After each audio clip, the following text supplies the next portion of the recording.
Hi, Sofia. Hi, Nabila, how are you? I'm good. How are you? Thanks for joining. Very good, of course. Thanks for having me there. Very excited. Yes. It's great at least to have this kind of chat here. And we have joiners right now. Karen says hello. Hi, Karen. Ahmed, hello. Eunice. Hi, Karen. And I'm sure we'll have more to join. So, our chat today is with Sofia from Germany. She's joining us all the way from Germany today. And we are going to talk about finding positivity in our days. So I know this is the hottest topic at the moment because of the situation. Everybody's at home, and we all want to know how to find positivity in our days. But I would like to point out that positivity or finding positivity is not only about the current moment, but once we go back to our busy lives, we will still be seeking for positivity in our lives. So, this is what we want to talk about. So, how do we find positivity today and after the pandemic? Yes. And Sofia is a mindfulness trainer. This is why we have her here today with us. And she will take us through. It's not a training program or anything like that. It's just a discussion. So if you all feel like you want to join in, chat, comment, um, ask anything, you're free to do so. I will allow Sophia to introduce more about herself so you can get to know her better. Mm-hmm. Wonderful. Well, first of all, thanks once again to have me with you. Very excited. My name is Sofia. I've been teaching mindfulness for the last 6 years, mostly to corporates, but now with Instagram and all the possibilities that we have, I teach to everyone, who is interested. And I've spent the last year in Oman. So actually, you and I, if not for the COVID, we could have had this interview live, sitting next to each other. But now we're sitting like that.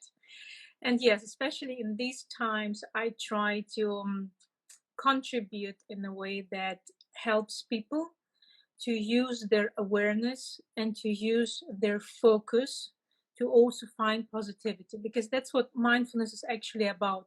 Because it's often very misunderstood of what mindfulness really means. But being mindful means really to be able to realize what's going on in the now, inside of me and outside, and to create Mhm. this awareness. That's what we are training in mindfulness. And with that awareness, I always say, it's like going down into your engine room. Like you get a key for the engine room of your whole working. And with that Yeah. key, we can choose to put on maybe a little bit of different lenses and to focus a little bit more on other things that bring us joy, even in days like that. Yes. I like to read about mindfulness actually, and a lot of psychology things. I'm really interested in the human mind and how we can relax and how we can calm ourselves. And I think I've spoken about me, how much I love yoga a lot with all of my Yes. chats. So I try to find positivity in my day by doing something different as well. And but for me, with mindfulness, is again about finding positivity in the moment. So Yes. how do you enjoy your cup of coffee, or Yes. without having to be busy with something else in your life? If you are driving, to be mindfully driving and trying to, I don't know. When I drive, I find myself, I look at the sky. Maybe I'm not supposed to, but I appreciate nature as I'm driving. So whether that is Mm, mindful or not, I'm not so sure. But I know mindfulness is trying to tune in to what you are doing with more focus. absolutely. So everything that you described is mindfulness. It's just, for certain activities, when you mentioned the coffee, for example, it's a very typical mindfulness activity, because we say, what, you can start small. So, mindfulness itself is just such a broad topic. It's maybe like sports. If you say I'm into sports, I have no clue, Nabila, what actually are you doing? Are you running, or are you doing, some strength training every day? Are you doing basketball? I don't know. So it's very similar, and mindfulness can be found everywhere, and you can use it everywhere. And the cup of coffee is a wonderful example. So, Yeah. all those little things like, taking a sip and just appreciating that coffee. And it might sound a little bit, I don't know, cheesy, like, what's it to appreciate? It's coffee. But when we look at things with more joy, if we just generate this joy inside of us, it gives us more Yeah. joy. And why not be mindful of a cup of coffee? And if you start digging deeper, you start thinking about, where does this coffee come from? Usually it's somewhere from far away. Who were the people who really put their time and work and love into that coffee, to plant it, to grow it, to collect it, to roast it, to send it, all of these things. And this is something marvelous that we have this luxury today. When we take coffee, nobody thinks of luxury, but it is a wonderful Yes. luxury people 200 years ago did not even dream of enjoying.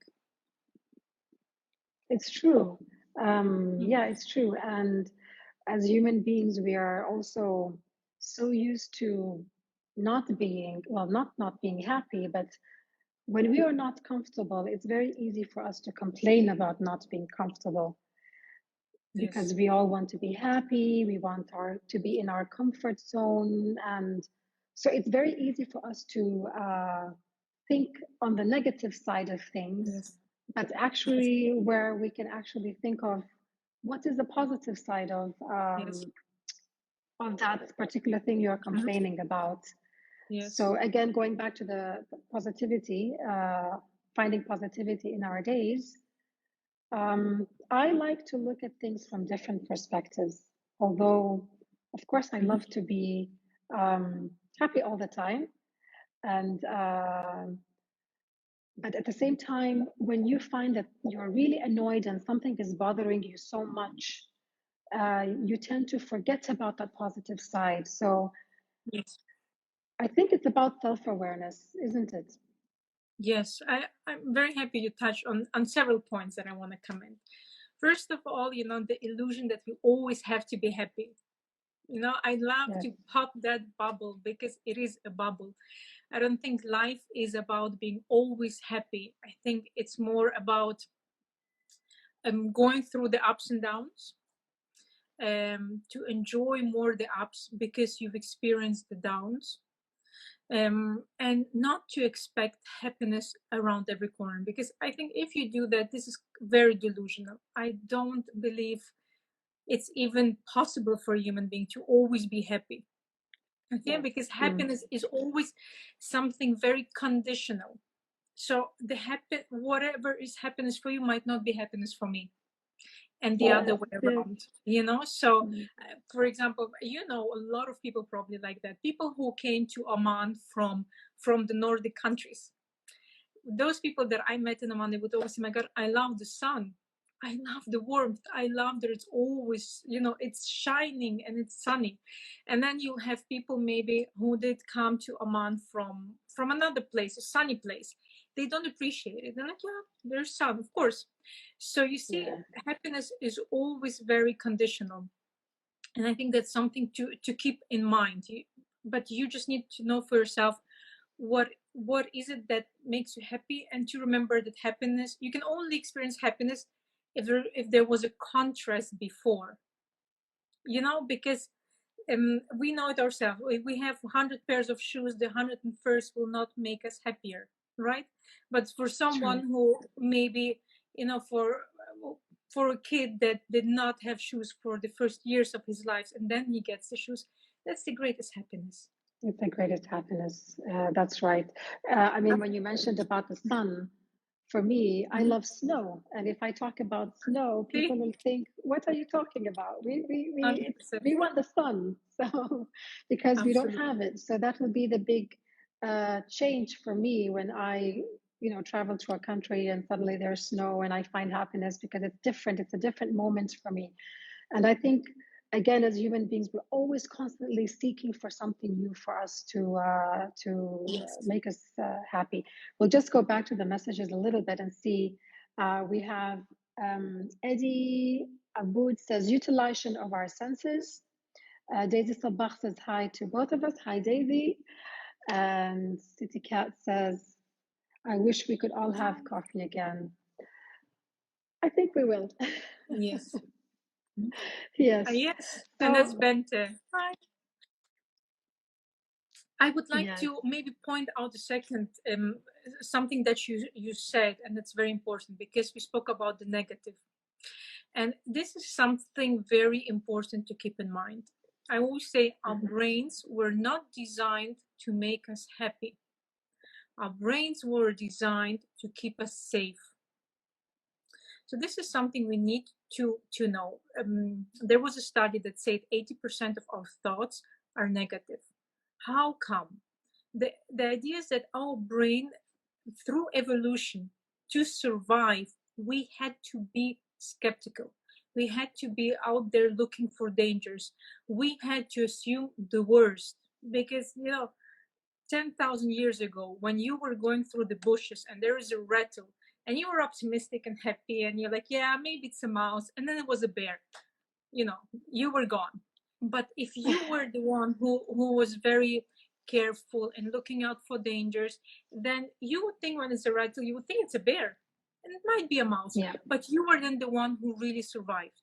And it's something very, very important. And that is very well known in the scientific world that our brain is constantly out there for dangers. And that's why we feel drawn more to the negative stuff than the positive.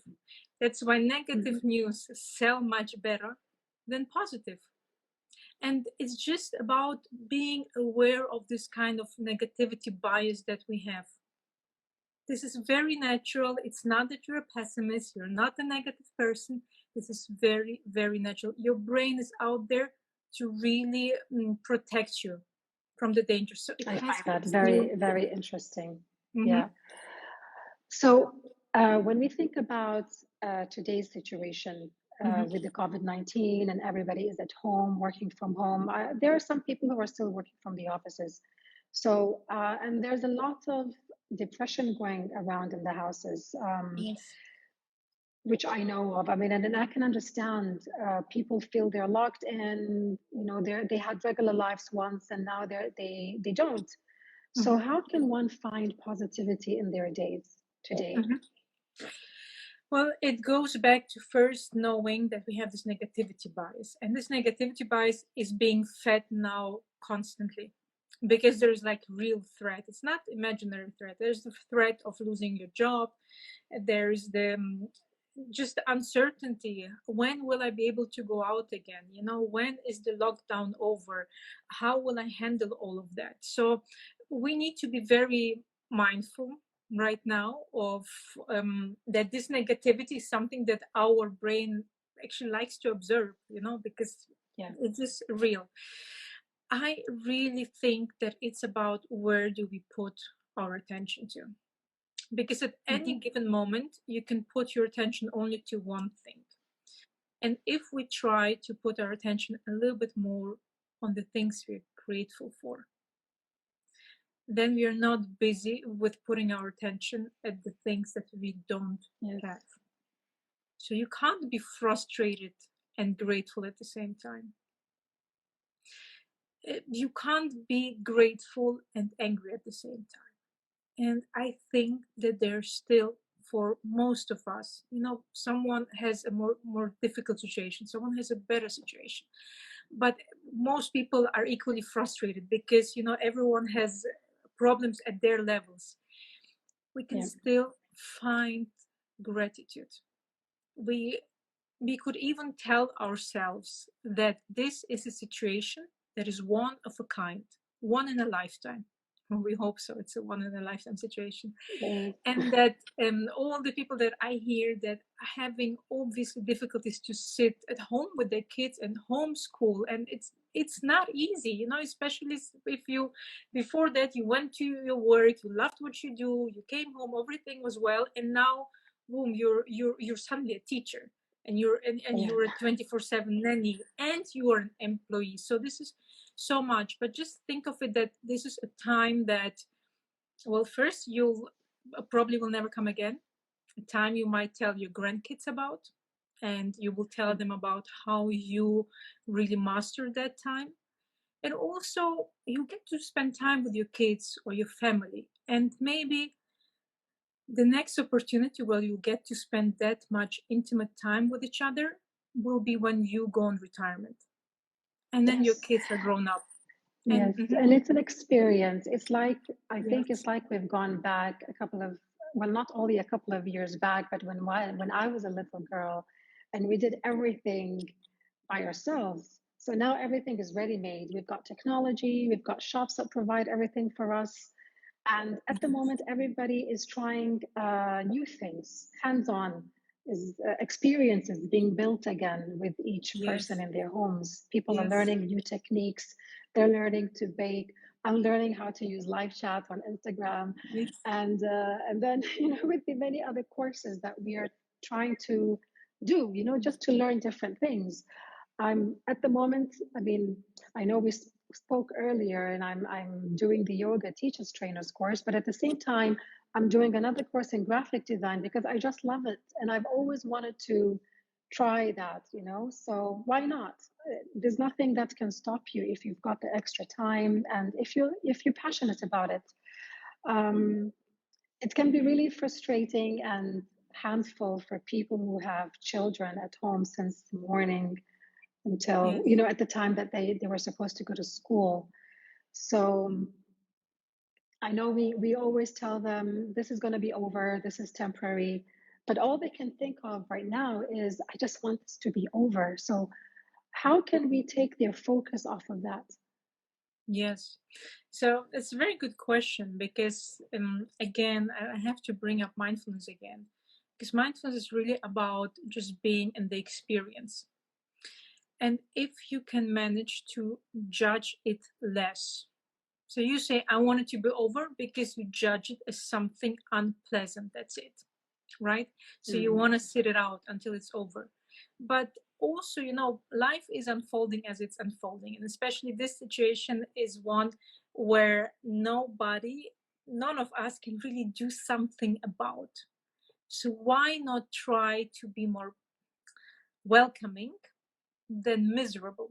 Because it costs you the same energy to live through it yeah. and wanting it to be over and suffer Yes. from this kind of thinking, or to find something good about it, to find something welcoming about it, and just focus on those things. Don't wake up every morning and just say, I don't have A, B, C, and D, and etc. But just focus on what is it that I have. Well, I'm safe. I have a home. I have food. I have the family. I have support. This feels good. I'm breathing. I'm healthy. So these kind of things, and they sound very simple, but just find joy. I also encourage people to start a gratitude journal.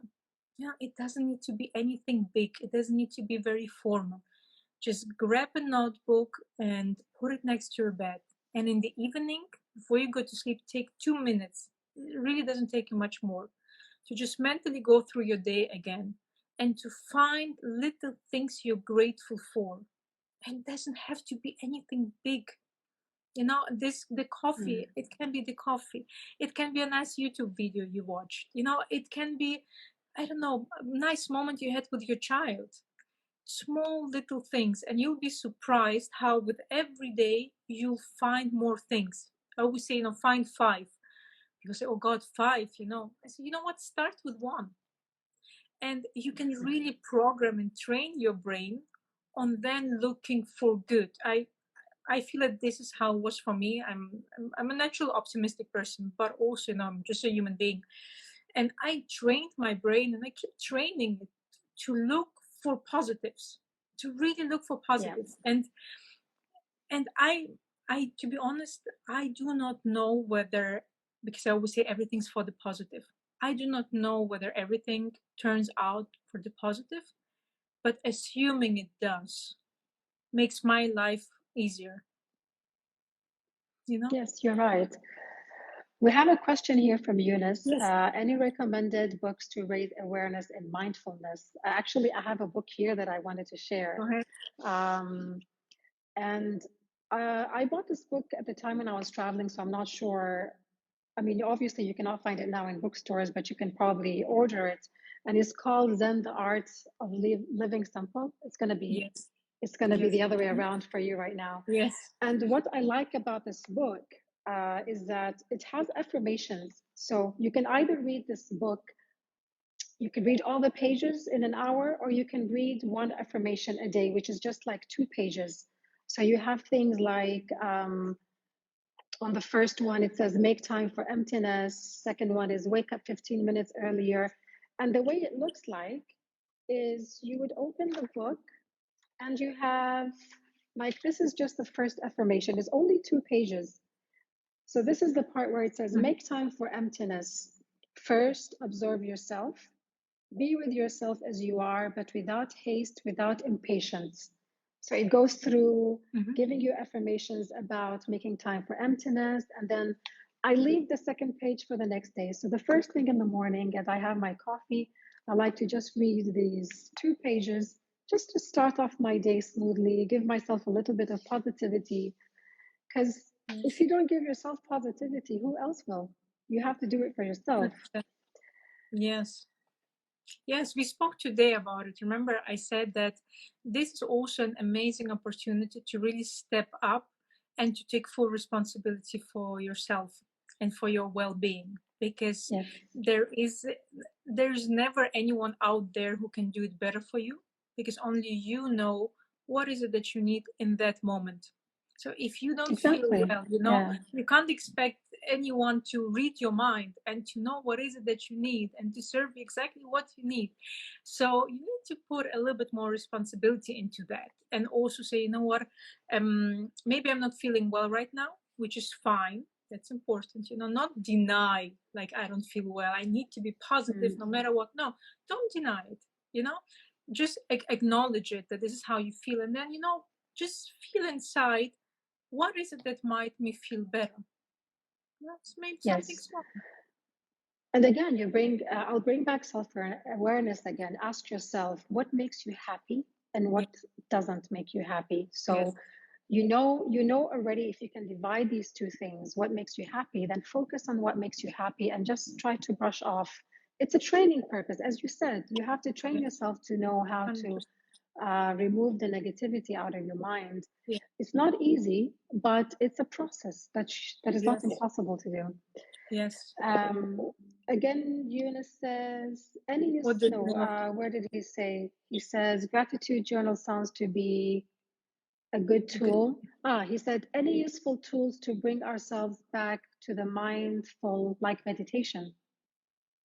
Yes. So I think, to be honest, and this is something I always say first, there are hundreds of thousands of meditations, okay? And there are any kind of directions of meditation. There's so much, it's very hard to say, you know, what is meditation, but I always stick to something that is called mindfulness meditation. This is a very secular tool, so it's really not attached to any religion or any cult, and it's really about training to be in the now. So basically what you do is you just find a calm space and you start focusing on your breath without manipulating it in any way, and then you'll Mhm. see, you will notice that you get disturbed by thoughts or emotions. That's normal, you know, within of milliseconds we get distracted, and it's about really recognizing in some moment that you got distracted and bring your awareness back to your breath. And that's what we do for, you know, 5 minutes, 10 minutes, half an hour. I mean, for people who are a little bit advanced, they do it half an hour. And that's actually how we train our brain to really be more aware of the now on this microscopic level of learning to really stick to your brain breath. And why the breath? Because there's nothing else that is so much in the now than your breath, because you can never breathe in the past or in the future. Yeah. As long as you breathe, this is where you are right now. Yes, I mentioned to you earlier today that I try to do the meditation sessions. It's very difficult to actually focus, but what I learned is when you are able to check in with yourself. So as you're breathing, you try and you've got your eyes closed and you try to think of every part of your body and how that part feels like. Then that's like the first process of meditation because you will be surprised. So as you're relaxed, eyes closed, and you're breathing deeply, and you start checking into each part of your body. So how does your shoulders feel like, your neck, your head, your facial muscles? And you'll be surprised to find the number of places that are so tensed. So I find that is where I am now. I have not reached yet the state of meditation, but I have learned how to relax into checking in into my body and relaxing those muscles first, so that I can at least be in a state of relaxation without having to be so tensed about anything for that moment. Um, and when you mentioned about experiencing the now, so there's another book that I have read before, since Eunice was asking about it, which is called The Power of Now. Yeah, I It's careful a it. it's a But good book. this is I also have to say it's a fantastic book, but also it's not It's different. always for beginners, because Yes, this is quite an intense and life-changing book. But just that if anyone takes it, you might take it and say, "My God, I love it," or you might say, "My God, what's that?" it's a So lot to don't be take put off. in. Yes. Basically, the power of now is, in short, what I can say is about, again, like going back to my cup of coffee, because I love my coffee, is focusing in that moment. So if you're having a cup of coffee, try not to be doing something else with it. We are so used to having coffee and drink and reading the magazine, and you've got the television on. So try not to do these things at the same time. If you're having coffee, just have the coffee and enjoy the cup of coffee, and let your mind wander off if you want to. So this is basically what the power of now is. Yes. And Eunice Yes. says, what was the name of the book? Zen, The Art of Simple Living. It's backwards, so maybe I can put Yeah. it in the chat here so you can read it properly. Yes. So I love what you mentioned about the body check-in. So this is actually a body scan meditation that you're talking about. I'd like maybe a little bit to put it in different bulks. So there is the body scan meditation, which focuses on checking through your body. And as you said, to find, you'll be surprised how much tension you have in your body. And the next step would be, how do I relate to this kind of tension? Then you mentioned also affirmations. So there are meditations where we use affirmations to just bring it into our awareness and to digest it and to really go through them while we are in a calm space. But all of that requires this being able to focus on your breath, which you're doing, otherwise you wouldn't be able to go through the body scan. And these are all wonderful exercises. And because I just read somebody asked once again about some tools, so feel free. On my Instagram page, I do have certain meditations, and I have a 3 minutes video where I explain how to do this mindfulness meditation, which is kind of the basis for the affirmations or the body scan or whatever. So this is like really the most basic tool. It's like, before you start doing sports, you need to stretch, you need to make your body warm. This is something you can use.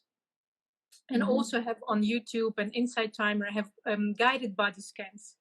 So you have a voice, and the person is guiding you through every part of your body and helps you relax. Yes. Yes. And exercising on a regular basis can bring positivity in the day as well, because it gives you a different kind of energy.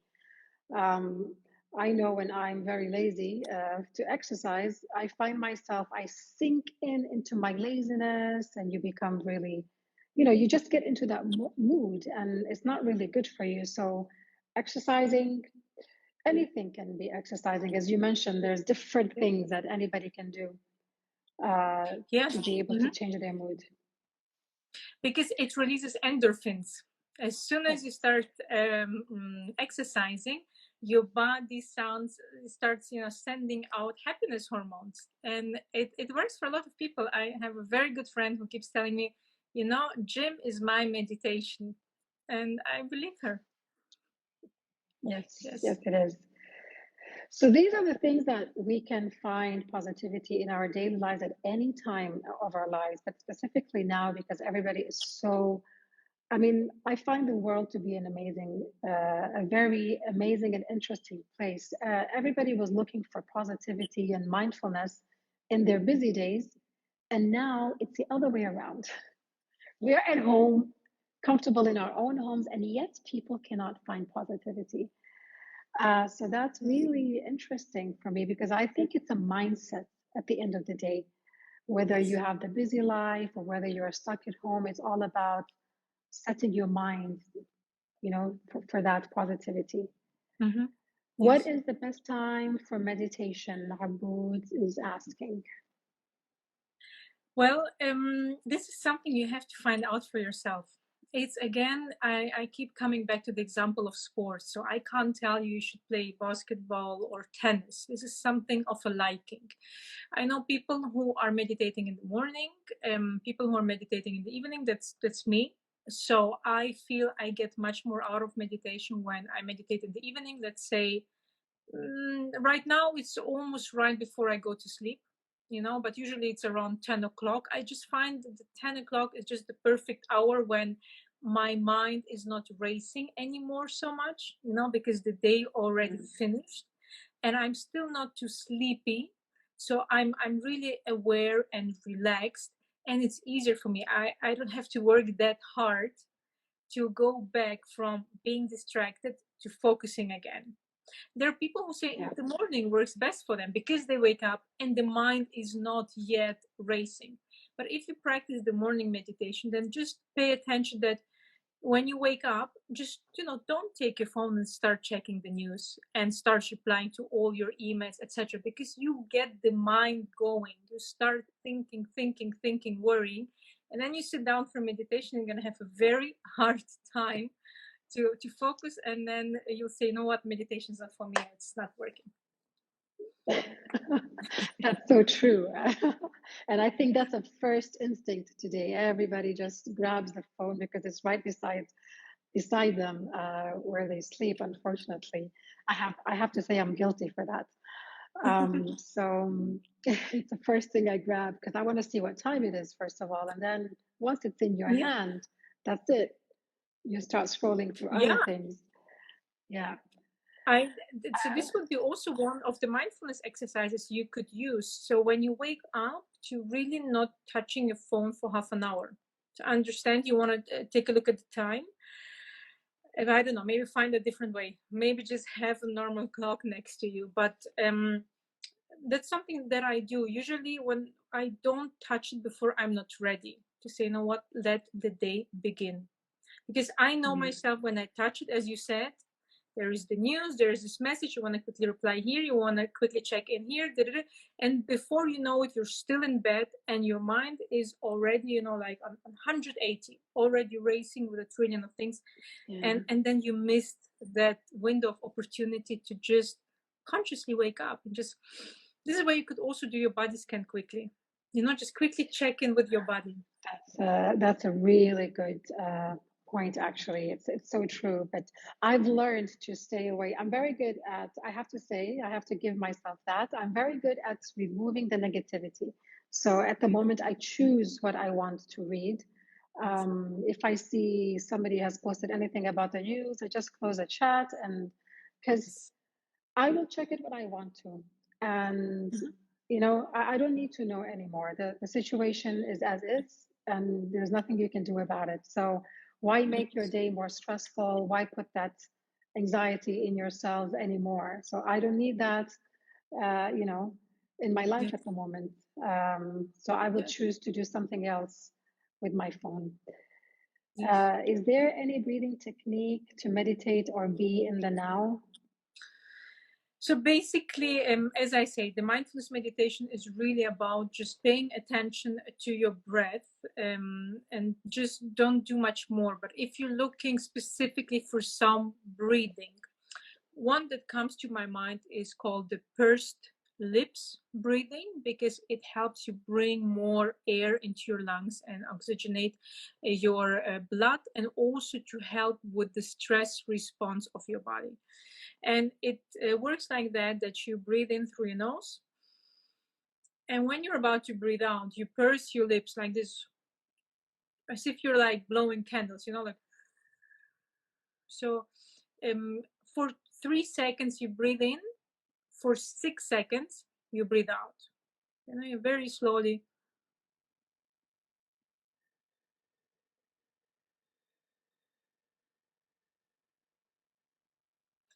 Do it a few times. You can do it up to 10 minutes a day, but if you do it for 2-3 minutes, it will even a minute, it will bring you to the now. It will bring you to the now. Just looking at you do that seems so peaceful. Yeah, I think that's the first thing I want to do tomorrow morning. Yeah. Yes, you're welcome. Go ahead. So Great. when we go back to our busy lives that everybody's looking forward to, Yes. and so to find positivity in those days, because now everybody wants to get back to work, they have that energy again, and then the complaints will start coming back again. Oh, I'm so tired. It was so stressful at work today. And so how do we find positivity in those days? I mean, there's different languages that we speak with other people as well. You go to work, maybe you started your day very positive, and then you go to work, and the first thing that faces you in the morning is so negative at work, and it changes the mood of the whole day. How can we get out of that? I mean, I'm a coach, so I'm trained to know how to get out of that so that I can be prepared for my coaching sessions. So, but as to tell the people who are following us how to get out of that situation, what can they do? Well, this question is actually very well connected to the whole happiness research, because they have a lot of tools of how to stay more positive. I'd say really the number one, I spoke just about it so much, but is the gratitude. The gratitude is being really considered number one thing in happiness. That's what makes you really happy. And again, finding small things. Please look for the small things. Do not look for the next promotion. Do not look for the paycheck.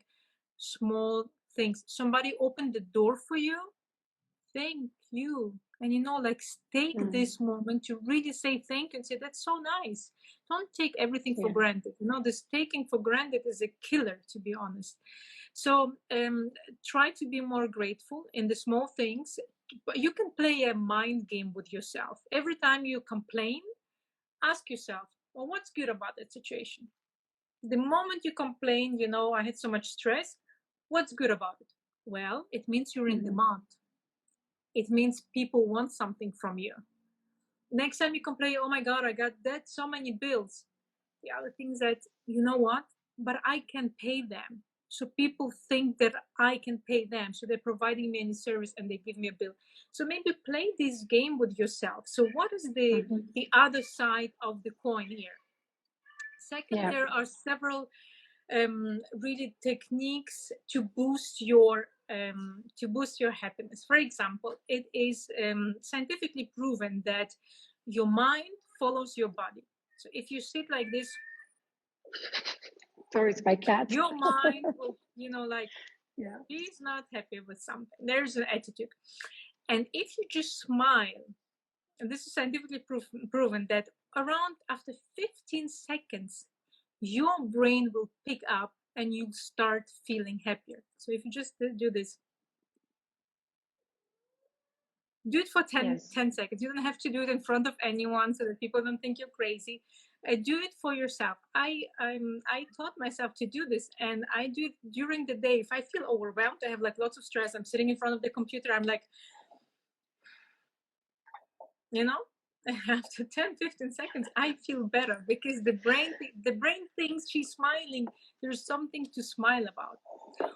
Yes, Also, there was this study that if you're singing is also making you happy. It also helps you release endorphins. So maybe in the shower, or if you're alone in the car, we all know it, when we sing in the car a song we like, we feel better. So just sing a little bit more often, in the car. And it's true. yeah, the last point is really to choose, like what you just said, choose what is good for you, and choose to cut out negativity. But this is, we could have an interview just on that, how to proactively cut out. So turn off the phone, unfollow, maybe don't meet with someone who is not giving you any positive vibes. Choose more actively, like what you just said. Yeah. Yes. And about the smile, I know some people might think it's cheesy to do it, although it does actually change your mood. But I've gone through another session where the therapist, she's like a therapist through basic channeling, which is like Mhm. meditation. And she asks you to draw a smile in your head. So if you feel you don't want to literally smile, Yes. when you close your eyes as you're breathing in and out, you can actually just draw a smile in your head, and your mood instantly changes because you're kind of like changing the wires in your head of how to think Yes. positive in that moment. The other thing is about language. So if you have somebody at work that you're facing who is always talking in a very negative way, try to change the language. So when you change the language into positive, you actually change your own vibe and you change theirs at the same time, because you put them in a different perspective and they start thinking, oh, okay, I didn't think of that. So instead of just having this negativity, fighting for each other, who is right and who is wrong, because that's not helping with the positivity, but instead try to see the positive side of things. So for example, somebody says, oh my god, I'm doing this project and it's not working, and I try to get this contractor, and they're not being so optimistic about it. So instead of you saying, "Oh my God, so but we were supposed to finish," you should say, "What has been done so far? Mm-hmm. What has been done that has worked so far?" So Yes. you're changing the topic in a positive way, Yeah. the language, and that is not only at work, but you can do it at home. You can do it with your kids. You can do it with anybody, and amazing, because that person actually pauses and thinks for a moment, okay, I didn't think of that. And it actually really works. Exactly. So what did work? What is good? What do we have already? Just shine a light on a different side of the room, you know? Yes, yes. And this is one thing that I'm not sure if I should share this here, but when I go to the parents teacher meeting, and the and the teachers would say, oh, your child is this. And the first thing that I ask is, what have they done so far that was good for them? Yes. Have they improved in any area, or from the beginning of the year until now, there's no improvement at all? So they would say, yes, they have improved in this, but I said, I don't need the but. I just want to know if there's improvements or not, and that's enough for me. Because Yes. again, you don't want to bring that negativity into the children either. Yeah. It's not healthy. Yes. Yes, and that can work at the office as well. That kind of attitude. Exactly, 100%. And I heard once, and I really love this, and that how Amazon, or how Jeff Bezos is taking his decisions with his entire team, is that they have a 60 minutes meeting, and they spend the first 15 talking about why something would not work. And after they're done with everything negative that could go wrong, they switch into why it will work for 45 minutes. So, and I think this has a big lesson for us, also a mindfulness lesson. Once again, it's not about denying negativity, negative feelings, denying difficulties, denying any of this. Life is both. It's just about shine a little bit more light also on the positive, because I feel right now, especially, you're shining most of the light on the negative things. Put a little bit here in as well. and that's fine. Mhm. And as you mentioned before, it's okay when there are days that are not going so fine with you. It's Yes. fine. There are days where you feel you don't want to do anything. You want to Yes. stay on your sofa for the whole day and in your pajamas. It's fine, 100%. because that means your body needs it. We were talking about this today. Yes. It means your body needs it, but don't stay in that forever. You need to still get Yes. out of it and find positivity. But when you are drained and you feel that your body is telling you something, listen to your body. Yes. And because we are so stressed, we're not listening to our bodies and we're constantly pushing ourselves because we just want to prove, we want to do it all. And you don't find space to give yourself that care and love. So when that happens, that's when your body automatically, as you say, we are built to be in that defense mode. So instead of Yes. being in the defense mode for the outsiders, now we're being in the defense mode for ourselves, and suddenly negativity is triggered. Yes. Yeah. 100%. 100%. And you need to listen to yourself. And it's fine. If you have difficult days, it's fine. You have great days, amazing. And it's life is not just, black or black and white. There are so many shades in between. And that's what makes life worthwhile. Yes. And when it comes to the day, for example, so there are people who are, morning people. There are people who are not morning people. For me, if I have to wake up very early in the morning, it's almost like, don't talk to me until 10 a.m. So, because I'm not a morning person. Uh, but is there a way that you can train yourself to be a morning person so that, biologically or your biological clock can adapt to it? Or is it just that we are built like that? Some people are morning people and some people are not. Yeah. I really think that you're built like that, and you could train yourself. The question is it worth all the effort and the cost? Like not financial cost, the physical cost, the mental cost, because it's not easy. If something is an easy preference to you, a natural preference to you, like your biorhythms, then you can adjust to another one. The question is, why would you want to kind of violate yourself that much? If this is something super necessary, if you are in a job where you're going to spend the rest of your, if you're bakery, we spoke about bakery. If Yes. you have to wake up probably for the rest of your life because you love this job so much at 3 in the morning, because that's just how a bakery usually functions, because people want their bread at 6. Yes, then put in the effort. But if this is just for your convenience, because sometimes you have to wake up early, I would say, be nice to yourself, be kind to yourself, and take those mornings that are not that well as they are. And the charming thing about you is you are warning people. So you say, don't talk to me before then. And it's great. If you wouldn't warn them and they talk and you just jump on them, this is a little bit difficult. But if you're warning them, you're like, that's just who I am. It's acceptance. It makes your life Yes. easier. So why forcing yourself? I think my family already know that for now, by See? now. So yeah, I'm just quiet, thank goodness. So they're lucky for that See? until 10. It's Then I working. become energetic. Yeah. So I would like to know for the people who are here, and thank you so much for being there. Mariam Al Alawi is here. And if you have any questions or any comments, anything you want to say, anything you want to add on, you're most welcome to add comments. Mindfulness has become a big thing today. It's very important for working people and regular people who are not working. And finding positivity in our days is become kind of like a skill almost for everybody to have. So Yeah. yes. So before we end this, because I think we're coming to an end, is there anything you would like to add? From my side. Mhm.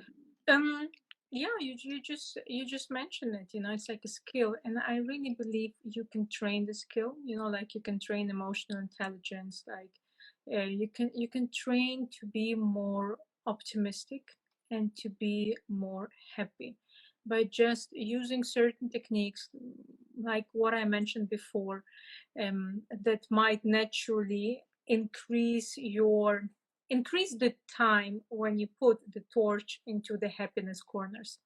And the more you Yes. do it, the more your brain adjusts. This is neuroplasticity. We can really shape our brain and structure and function at any age. The more we do something, the more it becomes a habit and the more it becomes natural to us. So it is possible to make it really, to train it like a skill. Yes. I would like to leave the followers with one thing every day. So when you wake up in the morning, think about one positive thing that you feel can happen to you today or tomorrow morning. Think about one thing that you like about yourself. And when you go to work and you're faced with challenging people or challenging situations, think about one positive thing that's coming out of that situation. So I'm not giving you a huge task, it's just one thing for each moment that you can create positivity out of it when you can put your mind to it. Yes. And that's it for today. Wonderful. And thank you so much, Sofia, for joining us Thank you, from Nabila. Germany. And hopefully, when you come back to Oman, maybe we can have a physical session or Yes. mindfulness. Yes, I would love to. Yes. Thank you so Thank you much. so much. Thank you, Nabila. Thank you. Bye. Bye bye, Bye, everybody. everyone. Bye. Thank you. Bye bye.